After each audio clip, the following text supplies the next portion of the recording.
Good morning friends. আজকে পয়লা বৈশাখ, তো happy পয়লা বৈশাখ সবাইকে। তো আজকে আমাদের অফিস, কিছু করার নেই। তো এই যে আরেকজন রাগ করে বসে আছে।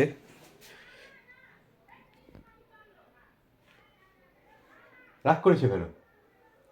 কেন রাগ করেছি? কেন? অফিস যাচ্ছ বলে। যা, অফিস তো যেতেই হবে, কিছু করার নেই আমার। আজকের দিনটা তো কিছু করার নেই। আগের বছরের ছুটি ছিল, কিন্তু এবারে একটু কাজের চাপ আছে বলে যেতেই হচ্ছে। তো অ্যাকচুয়ালি বন্ধুরা, আমাদের প্ল্যানিং হয়েছিল যে এবারে পয়লা বৈশাখে আমরা একটুখানি বাইরে যাব। অন্যান্যবার বিকেলবেলার দিকে যাই, তো এবারে লাঞ্চের একটা প্ল্যানিং হয়েছিল, কিন্তু আনফর্চুনেটলি কিছু করার নেই, আমাকে আজকে বেরিয়ে যেতে হবে। তো সেই কারণে অনিতার একটু মন খারাপ। ঠিক আছে, মন খারাপ হবে না বলো? পয়লা বৈশাখে সবার ছুটি থাকে, ওরও ছুটি থাকে। এই বছর ওকে ছুটি দেয়নি। কবে থেকে প্ল্যান করেছি যে অনেক দিন কোথাও যাওয়া হয়নি, ওর কাজের চাপ। তা আজকে যখন ছুটি আছে, আজকে সকাল থেকে ঘুরবো। কালকে এসে বলছে আজকে ছুটি নেই। কারণ মাথাটা গরম হয়ে যায় না বলো? ঠিক আছে।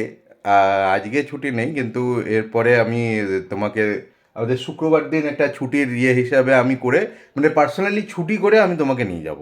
চলো হ্যাপি। কিন্তু আজকে কাজ আছে বলেই আজকে আমাকে যেতে হচ্ছে।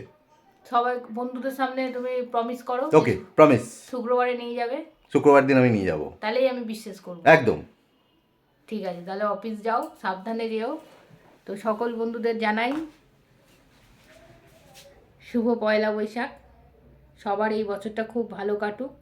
নিজের পরিবারকে নিয়ে সবাই সুস্থ থাকো, সাবধানে থাকো। আজকের দিনটা সবাই খুব মজা করো। তো এখনকার মতো টাটা। ও যাক অফিস, কিছু করার নেই। প্রাইভেট জব, সেটাও বুঝি, কিন্তু মাঝে সাঝে মাঝে সাঝে মনটা মনটাও একটু খারাপ খারাপ হয়ে হয়ে যায়। যায়। প্রাইভেটে তো যখন ডাকবে যেতেই হবে। আর প্রতিবার ছুটি থাকে, আমিও আশায় ছিলাম এবছর ছুটি থাকবে, কিছু করার নেই। ঠিক আছে, যাক। তো এখনকার মতো টাটা, সবাই তোমরা ভালো থেকো।